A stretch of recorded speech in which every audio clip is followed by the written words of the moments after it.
Un progetto di questo tipo permette sicuramente di approfondire le conoscenze che noi abbiamo sui disegni palladiani. In modo particolare un'attività di questo tipo, di quello che verrà effettuata, permetterà anche di andare a vedere proprio i minimi segni che ci sono sul disegno e riuscire a capire anche come Palladio disegnava, quali sono anche le cose che fa. Quindi da un punto di vista scientifico l'approfondimento che ci aspettiamo è indubbiamente rilevante. Digitalizzare i disegni originali dei progetti vergati da Andrea Palladio, radunarli dalle diverse fonti ed offrirli con una qualità fotografica con una risoluzione elevatissima al vasto pubblico di turisti e appassionati che vorranno esaminarli in 2 postazioni fisse in città.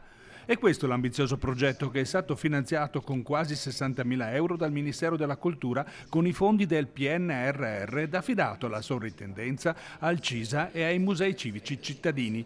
Un progetto approvato che offrirà una serie di vantaggi: documentare e preservare tutti i disegni architettonici, offrendo a contempo ai ricercatori nuove opportunità di lettura dei documenti, con la possibilità di risalire agli intenti e ai ripensamenti dello sviluppo delle singole opere tracciate dal grande architetto a secco con uno stilo d'avorio. Il materiale, una volta digitalizzato, non sarà però solo a disposizione degli addetti ai lavori. La novità sarà quella appunto di predisporre 2 schermi touchscreen, uno al Palladio Museum e uno al Museo di Palazzo Chiericati, che potranno essere utilizzati dai visitatori, dai vicentini. Queste postazioni daranno accesso a tutti i disegni, cosa che non è mai possibile, in nessuna mostra sono mai stati esposti simultaneamente.